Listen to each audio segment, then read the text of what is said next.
찬양받으시기 합당하신 은혜로우신 하나님 아버지, 죄를 사랑하시며 귀한 은혜를 내려주시되 하나님의 백성으로 삼아주시고 영원한 천국을 바라보며 소망을 갖게 하시니 감사합니다. 아버지 하나님, 오늘도 하나님의 예비하신 아름다운 나원에서 영원한 영광을 누릴 것을 바라보며 찬양하게 하시니 감사합니다. 우리의 마음이 언제나 영원한 하늘나라를 바라보며 주께서 주신 사명을 잘 감당하는 제가 되도록 도와주시고 이 땅에서 그리스도의 빛과 소금의 역할을 감당하는 제가 되도록 인도해 주옵소서. 물론 귀한 찬양을 그 영광 돌려없는 새로운 창조원들을 기억해 주시고 때마다 간섭하셔서 하나님 뜻에 합당한 귀한 종들로 세워 주옵시고 여러 가지 어려움 당하지 않도록 힘받은 힘을 다해 주옵소서. 언제나 주님을 찬양하며 영광을 돌리는 모든 찬양대원 되도록 축복해 주옵소서. 오늘도 주의 말씀 앞에 섰습니다. 제주의 귀와 눈을 열어주셔서 주의 음성을 듣게 하시고 주의 나라의 영광을 보게 해 주옵소서. 주의 사랑을 깨닫게 하시고 우리에게 주신 사명을 감당하는 귀한 한 시간 되도록 인도해 주옵소서. 주 예수님 이름으로 기도하옵나이다. 아멘. 언젠가 이런 질문을 받은 적이 있습니다. 이 성경이 굉장히 두꺼운데 이것을 다 읽기 힘드니 이 구절 중에서 한 구절만 한번 대표로 소개해달라. 그럼 여러분 어떤 구절을 그분에게 알려주면 좋을까요? 네? 다시 한번. 잘 안 들려서. 항상 기뻐하라. 요한복음 3장. 또 요한복음 3장 16절. 예. 항상 기뻐하라. 좋은 말씀입니다. 그러나 성경 전체를 이렇게 요약해서 추천하기 위해서는 그보다 조금 더 뭐가 좋을까? 하나님의 사랑. 그래서 많은 분들이 요한복음 3장 16절이 이 성경 전체를 요약한 한 구절 같다 이렇게 말들을 합니다. 그런데 이 요한복음 3장 16절은 잘하는 구절이죠. 하나님이 세상을 이처럼 사랑하사. 근데 저의 은사 되시는 박용훈 목사님은 꼭 이 구절을 읽을 때 그렇게 읽으면 안 된답니다. 하나님이 세상을 이처럼 사랑하사. 이처럼이라고 그 말 속에 자신의 독생자를 주실 만큼 사랑하신 그분의 사랑을 조금이라도 더 표현하려면 이처럼 사랑하사가 아니라 이처럼, 이것도 모자되죠. 그냥 이처럼 사랑하사라고 표현해도 그분의 사랑을 그저 조금 그저 표현할 정도라 이렇게 말한 적이 있습니다. 이 신약의 요한복음 3장 16절, 하나님의 사랑, 말로 다 표현할 수 없는 사랑을 이렇게 우리에게 알려주는 구절을 한다면, 구약에서는 우리가 잘 아는 오늘 본문에 있는 스바냐서 3장 17절입니다. 스바냐서 3장 17절은 구약에 있는 요한복음 3장 16절이다 이렇게 말하는 분도 있습니다. 이 말씀도 우리가 잘 아는 말씀이죠. 너희 하나님 여호와가 너희 가운데 계시니 그는 구원을 베푸실 찾는 것이다. 사실 이 구절은 우리가 성경을 읽기 전에 찬양을 통해서 이미 잘 알고 있는 그런 구절이기도 합니다. 그래서 제가 찬양을 한번 이렇게 같이 먼저 부르면 좋지 않겠나 생각이 들었습니다. 자, 앞에 화면을 보시면서 우리 한번 스바냐서 3장 17절 한번 같이 불러보겠습니다. 잠깐만요. 반주. 기뻐하셔서 어쩔 줄 몰라 하고 즐겁게 환호하는 그런 하나님의 모습이 표현되어 있습니다. 그래서 우리를 향한 하나님의 사랑이 어떤가를 조금 더 느끼게 하는 그런 구절인데, 우리가 이 스바냐서 3장 17절을 읽거나 또 이런 찬양을 하면 스바냐서에는 하나님의 사랑, 충만한 은혜 이런 것들이 가득한 그런 성경이 있구나라고 생각하기가 쉽습니다. 그래서 이렇게 스바냐서를 찾아 읽어보면 어떻게 될까요? 처음부터 큰 오산이라는 것을 발견하게 됩니다. 왜냐하면 이 하나님의 그 극진한 사랑을 표현한 이 스바냐서의 맨 처음 시작은 구약에서도 가장 강력한 아주 준엄한 하나님의 심판을 선포하기 때문에 그렇습니다. 스바냐서 1장 2절을 한번 보시면 이렇게 되어 있습니다. 1장 1절은 자신이 누군가를 소개하는 유형, 다짜고짜 이렇게 말합니다. 스바냐서 1장 2절, 여호와께서 이르시되 내가 땅 위에서 모든 것을 진멸하리라. 너무나 다른 그런 스바냐서의 내용이죠. 모든 것을 진멸한다. 진멸이라는 이 단어는 제거한다는 단어를 두 번이나 반복합니다. 제거하고 또 제거해서 철저하게 아주 깨끗하게 완벽하게 없애버리겠다. 이런 표현으로 바로 진멸이라는 단어가 되는 것이죠. 그리고 그 범위도 보면 뭐 아기는 말할 거 없고 짐승, 공중의 새, 심지어 바다 물고기까지 포함이 되어 있죠. 그래서 이 참 하나님에게 놀랍고 우리를 향한 그 기쁨에 넘치는 절절한 고백이 있는 어떤 스바냐서가 어떻게 이렇게 가혹한 하나님의 심판으로 시작할까 하는 생각을 하게 됩니다. 스바냐서는 구약 중에서 대표적인 하나님의 심판의 때 여호와의 날이 가깝다. 이것을 강조하는 그런 책입니다. 그러니까 어떤 면에서는 사랑의 책이 아니라 심판을 예고하는, 경고하는 그런 책인 것이죠. 여러분, 언제나 이 사랑, 은혜, 뭐 이런 것들만 얘기할 수 있으면 얼마나 좋겠습니까? 근데 실제 삶은 그렇지 않습니다. 장밋빛, 그런 꽃길만 있는 것은 아닌 것이죠. 특별히 이 스바냐가 사역했던 때는 1장 1절을 보면 요시야 시대라고 되어 있는데, 요시야는 그 할아버지 므낫세, 아버지 아몬, 이 두 왕이 유다 왕국에서도 가장 우상숭배나 이방의 풍수를 쫓는데 열심이었던 그런 악한 왕들입니다. 그래서 요시야가 왕이 되기자 므낫세, 아몬이 다스리던 시대는 유다 전체 역사에서도 가장 우상 숭배가 많이 했던 영적인 가장 깊은 암흑기였습니다. 하나님께서는 바로 이런 영적인 암흑기를 사랑하는, 그래서 하나님을 배반하고 우상을 섬기는 이들을 향해서 이런 심판의 메시지를 먼저 선포하신 것입니다. 1장 6절 보면 여호와를 배반하고 따르지 아니하는 자들과 여호와를 찾지도 아니하며 구하지도 아니하는 자들을 멸절하리라 이렇게 되어 있고요. 그런데 이렇게 아예 하나님을 배반하고 배신하고 하나님을 찾지도 않는 이런 사람들로 참 문제이지만, 더 큰 문제는 내가 하나님의 백성이다, 내가 하나님을 섬기는 자다, 이렇게 말하면서 수많은 제사를 드리고 절기를 지키지만 마음으로는 전혀 하나님을 의식하지 않고 하나님을 멸시하는 그런 사람들, 천재입니다. 바로 그런 자들을 하나님은 하나하나 찾아내셔서 심판하겠다고 말씀하시는 겁니다. 그 1장 12절 보면 이렇게 되어 있죠. 그때 네가 예루살렘에서 찌꺼기같이 가라앉아서 마음속에 스스로 얘기하라. 여호와께서는 복도 내리지 아니하시며 화도 내리지 아니하시라 하는 자를 등불로 두루찾아 벌하리. 그러니까 겉으로는 모든 종교 또 열심히 있는 것처럼 보이지만 마음으로는 하나님은 어떤 분이라고요? 복도 내리지 않고 화도 내리지 않는 그런 분이야. 다시 말하면 하나님은 무능력하고 쓸모없는 그런 분이야. 뭐 복도 내가 잘한다고 해서 볼 내릴 것도 아니고 내가 못한다고 해서 징계를 내릴 것도 아니라면 하나님과 나와 아무 상관이 없이 살아가는 그런 사람들인 것이죠. 하나님은 그저 어딘가 미지에 계시는 위대한 어떤 존재에 있고 나의 삶과는 전혀 상관이 없는 사람, 복도 내리지 않고 화도 내리지 않는 분이라 이렇게 생각하는 이를 하나님은 등불로 하나하나 조사해서 다 찾아내듯이 찾아내서 벌하시겠다 이렇게 말씀을 하고 있는 것이죠. 여러분, 하나님이 화도 내리지 않고 복도 내리지 않는 그런 분이다. 그렇다면 굳이 내가 하나님 뜻을 따라서 선행해야겠다 이런 마음이 없겠죠. 내가 아무리 죄를 져도 하나님 나를 벌하지 않는, 화를 내지 않습니다 하면 죄를 짓는데 아무런 두려움도 꺼리낌도 없겠죠. 그러니 유다 왕국이 죄악으로 가득하게 되고 또 영적인 어둠 가운데 부정과 불의가 하늘을 찾는 것입니다. 이들을 향해서 하나님은 심판을 선포하신 것입니다. 그러나 여러분, 과연 하나님이 복도 내리지 않고 화도 내리지 않는 무기력하신 분이고 나와 아무런 상관이 없는 그런 분일까요? 그렇지 않습니다. 하나님은 언제나 우리 가운데 계시고 보고 계시고 듣고 계시고 마음을 감찰하시고 우리 눈에 보이지 않는 뒤에서 일하고 계시는 그런 분이십니다.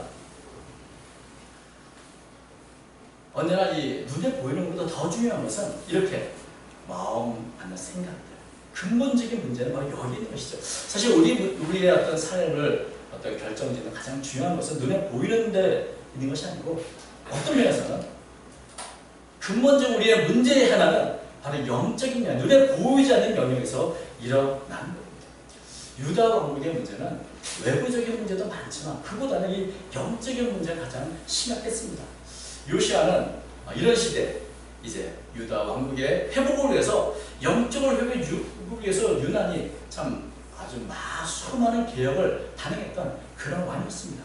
성전을 깨끗이 하기도 하고 또 눈에 보이는 모든 우상을 다 철폐하고 산당을 제거하고 여러 가지 많은 일들을 했지만 그러나 여러분 그렇다고 해서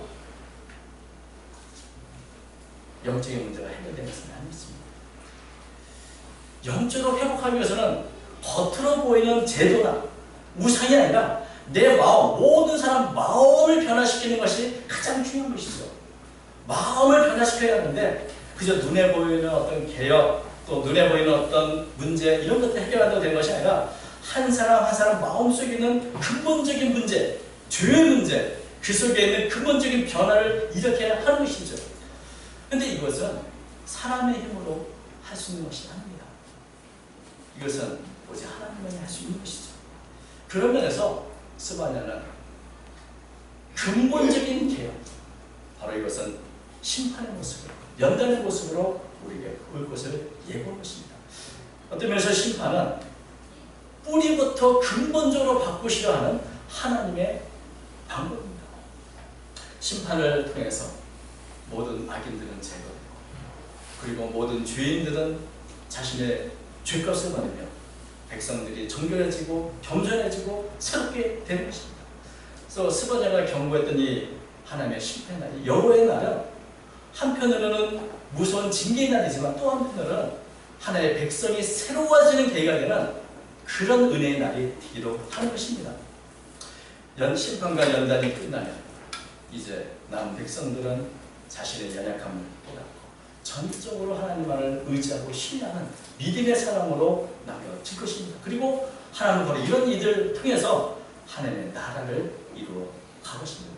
그런 면에서 이 심판으로 모든 것이 끝나는 것이 아니고 이렇게 구구절절의 심판을 예고와 경계했던 이 스바냐서는 모든 심판이 다 끝나는 후에 드디어 하나님이 새로운 일을 하신다. 이것을 말씀해 주고 있는 것이죠.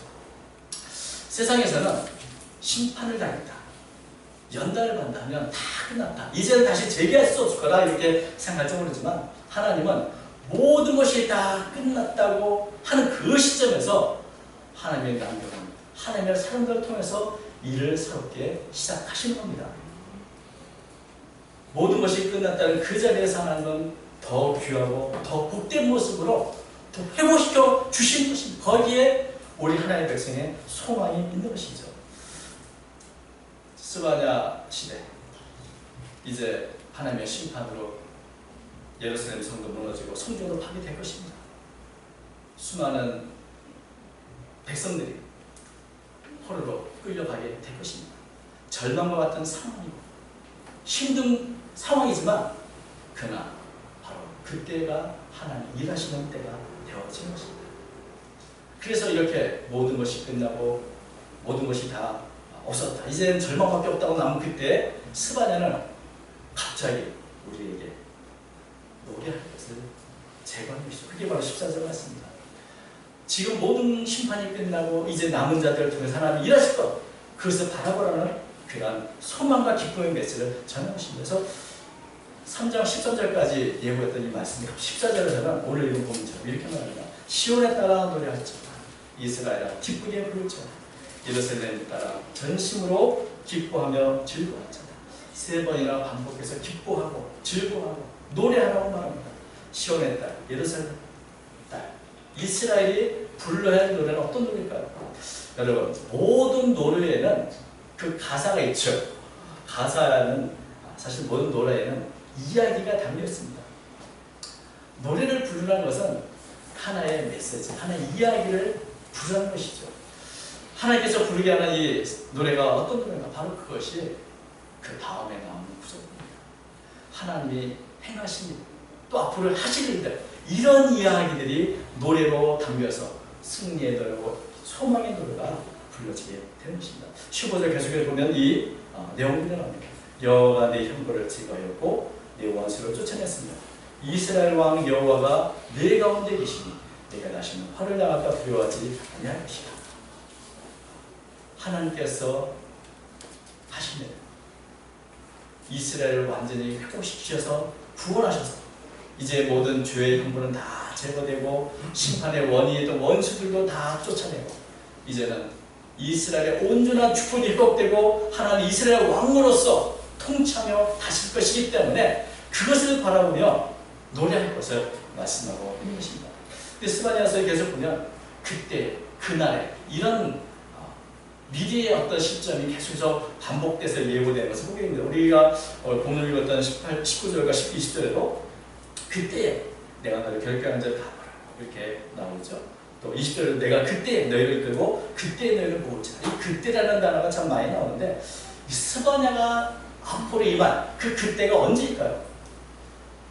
1차적으로는 유다 백성들이 심판으로 멸망한 후에 다시 바벨론으로 돌아와서 나라를 이룬 그때를 바라보며 예언한 것이라고 할 수 있습니다. 그러나 궁극적으로는 이 말씀 모두가 메시아 그리스도를 통해서 이루어질 영적인 이스라엘을 하고 그리고 그 땅에 하나님의 나라가 세워지고 하나님의 통치하시는 하나님의 나라가 세워지는 그 영적 이스라엘의 회복을 바라보며 예고한 것이라고 많은 분들이 얘기하고 있습니다. 그래서 그때는 우리 김희보 교수님께서는 바로 예수를 통해 이루어진 복음의 시대를 말한다. 그것은 바로 우리가 누리고 있는 구원의 때요, 은혜의 때. 이것이 우리는 과거의 시점이지만 스바냐 당시에는 그때가 바라고 봤던 그 소망의 때라고 하는 것을 말씀한 적이 있습니다. 여러분, 어찌 보면 구약 시대에 있었던 이 이스라엘은 멸망해서 살았지만 오늘 우리는 이스라엘 왕이신 우리의 영원한 왕이신 하나님의 통치를 받으며 살아가는 영적 이스라엘 백성, 하나님의 백성으로 살아가고 있습니다. 바로 이 구절이 바로 오늘 우리들에게 성취되고 이루어진 것입니다. 그러므로 이 말씀은 그저 과거의 스바냐 시대의 사람들을 향한 메시지가 아니라 예수 그리스도를 통해서 은혜의 시대에 살아가는 모든 이들이 불러야 할 소망의 노래와 기쁨의 노래가 되어진 것입니다. 어떤 노래입니까? 16절부터 17절 한번 이렇게 되어 있습니다. 16절 그날에 사람이 여호수아에게 이르기를 두려워하지 말라 시온아 내 손을 늘어뜨리지 마라. 시온아 하나의 백성들아 내 손을 늘어뜨리지 마라. 이 손이라는 것은 보통 힘이나 권력을 상징하는데 손을 늘어뜨리는 것은 자포자기해서 실망해서 그야말로 아무런 낙심한 이 절망의 상태로 있는 그런 모습을 말합니다. 하나의 백성 심판과 연단을 겪고 힘들었다고 해서 결국 위축되거나 용기를 잃거나 낙심하지 말라는 것입니다. 왜? 바로 전능하신 하나님이 우리와 함께 하시고 우리를 통치하고 계시기 때문입니다. 바로 17절 말씀이죠. 너희 하나님 여호와가 너희 가운데 계시니 그는 구원을 베푸실 전능자이시다. 그가 너로 말미암아 기쁨을 이기지 못하시며 너를 잠잠히 사랑하시며 너로 말미암아 즐거이 부르며 기뻐하시리라. 하나님의 백성에게 하나님이 함께 하신다는 이 메시지. 그래서 나를 사랑하시는 그 하나님을 바라보면서 하나님의 주시는 은혜, 사랑을 만끽하며 살 수 있다는 이 사실, 이것이 바로 소망의 노래의 그 가장 중요한 메시지가 되는 것입니다. 하나님은 이제는 더 이상 심판의 주가 아니라 우리의 구원자로서 우리가 살아가며 겪게 되는 모든 인생의 문제를 헤쳐나가게 힘을 주시는 분이고 모든 건강 어려움에서 구원해 주시는 전능자이신 용사라. 그분이 바로 우리와 함께 계신 이제는 유식되지 말고 두려워하지 말라 이렇게 말씀하고 있습니다. 하나님은 어떤 분이십니까? 그분은 우리를 위해서 기뻐하시는 분이다. 너로 말미암아 기쁨을 이기지 못하신다. 너를 잠잠히 사랑하신다. 너로 말미암아 즐거이 부르며 기뻐하신다. 여러분, 이 모든 구절들은 하나님께서 하나님의 성도들 얼마나 사랑하고 이 성도들 때문에 주체하지 못할 그런 기쁨을 갖고 계시다 하는 것을 반복해서 강조하고 있는 것입니다.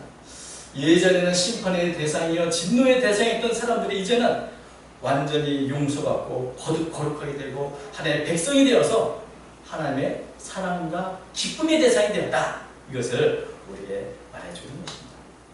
우리가 뭐 잘해서가 아니라 바로 하나님이 이루신 구속의 사건을 통해서 그리스도 안에서 이제 우리는 우리의 존재만으로도 하나님께 기쁨이 되는 그런 사람들이 되었다는 것을 말씀드리는 것입니다. 그런데 제가 오늘 잠깐 나누고자 하는 말씀 중에 하나는 이 잠잠히 사랑하신다는 말씀입니다. 하나님께서 너를 잠잠히 사랑하신다. 이게 어떤 의미가 있어서 아주 다양한 번역, 다양한 해석들이 있습니다. 대개는 이 번역은 세 가지로 있는데 원문을 그대로 지역해서 그의 사랑 안에서 잠잠하신다 이런 번역한 것이 있고, 두 번째는 70인경을 따라서 사랑으로 새롭게 하신다 이렇게 번역하신 구절이 있고, 또 세 번째는 이 계절 개혁처럼 잠잠히 말없이 사랑하신다 이렇게 번역한 것이 있습니다. 그래서 이 잠잠히 사랑하신다는 구절이 참 많은 번역 그리고 다양한 해석도 있는데, 그러나 분명한 것은 어떤 해석과 어떤 번역을 따르든 간에 하나님의 나를 향한 사랑은 변함이 없고 뜨겁다 하는 것을 보여주는 것입니다.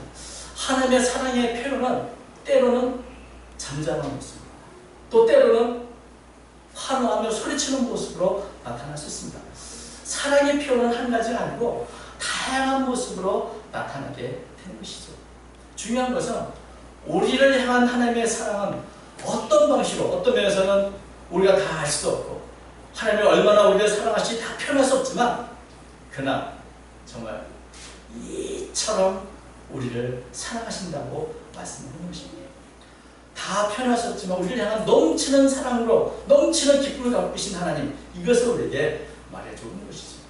저는 개인적으로는 말없이 잠잠히 사랑하신다는 이런 표현을 좋아합니다. 왜냐하면 사랑은 말에 있지 않기 때문입니다. 때로는 사랑은 말이 필요 없습니다. 말을 많이 한다고 사랑을 더하는 것도 아니고 말이 없다고 사랑을 하지 않는 것도 아닙니다. 어떤 면에서는 진정한 사랑은 크고 떠들썩하게 오는 것이 아니라 깊고 주요한 하나님의 사랑도 때로는 너무나 강렬하게 폭포수같이 우리에게 임하지만, 또 때로는 너무나 조용해서 우리가 정말 하나님 나를 사랑하는 게 맞는가? 라고 의심할 정도로 조용히 올 때도 있는 것입니다. 그래서 하나님은 나에게 아무것도 하지 않는 게 아닌가? 라고 하는 그런 오해를 받을 만큼 조용히 강한 하나님의 사랑이 우리에게 임하기도 합니다. 그러나 분명한 것은 하나님의 우리를 향한 사랑은 그것이 크든 그것이 작고 조용하든 여전히 변함없이 우리를 향해서 흐르고 있다는 것입니다. 제가 이 사랑은 조용히 오는 것이야 라는 이 시를 좋아합니다. 좀 소개해드리고 싶은데요. 벤더필트의 지은 시 중에 사랑은 조용히 오는 것, 사랑은 조용히 오는 것, 외로운 여름과 거짓꽃이 시들고도 기나긴 세월이 이릅니다. 사랑은 천천히 오는 것, 얼어붙은 물속으로 파고드는 밤하늘의 촘촘한 별처럼 조용히 내려앉는 눈과 같이 조용히 천천히 땅속에 뿌리 박는다. 사랑은 더디고 조용한 것, 내리다가 치솟는 눈처럼 사랑은 살며시 뿌리로 스며듭니다. 씨앗은 조용히 싹을 틔운다. 달이 커지듯 천천히. 이 시를 보면 사랑은 때로는 너무나 조용하게 작은 씨앗처럼 우리에게 임한다는 것을 말해주고 있습니다. 하나님의 사랑도 그렇습니다. 하나님의 사랑은 조용히 천천히 우리에게 임하지만 우리 마음에 그 사랑의 씨앗이 뿌리를 내리고 그 사랑이 조금씩 싹을 틔우고, 그래서 우리의 마음이 조금씩 변화가 되는 것입니다. 하나님의 사랑이 내 안에 조용히 임하지만 영원히 흐르지 않고 계속적으로 흐르는 하나님의 사랑을 통해서 나의 삶이 변화가 되고 내 마음이 변화가 일어나게 되는 것입니다. 분명한 것은 우리를 향한 하나님의 사랑은 조용하지만 결국 변하지 않는다는 사실입니다. 여러분, 스바야서는 사람들의 위선, 거짓, 불신, 불의 때문에 하나님의 심판을 선포하며 시작했습니다. 그러나 나중에는 그 모든 심판마저도 하나님의 사랑 가운데 일어났다는 사실을 우리에게 말해주고 있습니다. 여러분, 사실 이런 우리가 겪고 있는 오늘날의 환경을 보면 태풍이나 폭우, 또 코로나19 세상을 흔드는 여러 가지 일들 때문에 그 때문에 우리는 정말 하나님이 나와 함께 하시나 혹은 정말 나를 사랑하시는가 라고 하는 그런 의심을 가질 수도 있습니다. 하나님은 화도 내리지 않고 복도 내지 않는다 이런 생각을 할 때도 있습니다. 그러나 여러분 하나님의 사랑은 자기자 여전히 우리 가운데 흐르고 있습니다. 그 하나님의 사랑이 나를 변화시키고 우리의 영원한 소망이 되어지는 것입니다. 그렇기 때문에 이런 하나님의 사랑을 우리는 알고 믿기 때문에 어떤 환경에도 두려움을 쉴 수 있고 소망의 노래를 부를 수 있습니다. 어떤 면에서 이 스바냐 3장 10절은 우리가 불러야 할 소망의 노래가 되어지는 것입니다. 어떤 환경에서 하나님의 사랑을 묵상할 때마다 우리는 소망을 가질 수 있고 자포자기지 않고 손을 들어 하나님을 찬양하며 오늘도 어려운 환경과 싸워 나아가시는 용기를 얻게 되는 것입니다. 여러분, 여러 가지 위기와 환경이 우리를 힘들게 할지라도 여전히 우리를 향해서 기뻐서 주줄 모르시며 잠잠히 우리를 바라보시고 기다리고 사랑하시는 그 하나님 바라보시기 바랍니다. 우리 가운데 하나님의 사랑이 있다는 것을 잊지 마시기 바랍니다. 때로는 하나님의 사랑이 너무나 초연해서 우리가 느끼지 못할 때도 있습니다. 그러나 여전히 하나님은 우리 가운데 계시고 우리의 삶을 감전하시고 그리고 언제나 우리에 대해서 일하고 계십니다. 이 하나님을 바라보면서 어떤 환경에서도 소망의 노래를 부를 수 있는 저와 여러분이 되시길 바랍니다. 이러한 소망으로 날마다 주님을 찬양하며 더 가까이 주님 나라에게 나아가는 저와 여러분의 삶이 되시기를 주님의 이름으로 축원드립니다. 아멘. 거룩하신 하나님 아버지, 우리가 하나님의 사랑을 다 깨닫지 못하고 다 알지 못하지만 여전히 변함없는 하나님의 사랑이 우리와 함께 하심을 믿습니다. 잠잠히 우리 가운데 계시며 사랑하시는 주, 우리를 인하여 기뻐서 참 소리 높여 환호하시는 그 하나님을 우리가 바라보면서 주님 우리에게 다시금 힘과 용기를 얻게 해주시고 또 어렵고 힘든 이 환경 속에서도 극복해 나갈 수 있는 용기와 힘을 얻도록 인도해 주옵소서. 오늘도 소망의 노래를 부르고 합니다. 아버지 하나님, 우리 사랑하는 성도들이 어려운 환경에서도 소망의 노래를 부르며 주께 더 가까이 나가도록 도와주시고 이 소망의 노래를 우리 이웃 주변 이웃들에게도 전해주며 더 증거하는 그런 증인의 삶을 살아가도록 이끌어 주옵소서. 모두 함께해 주실 줄 믿사오며 모든 것을 살아계신 예수님 이름으로 기도하옵나이다. 아멘.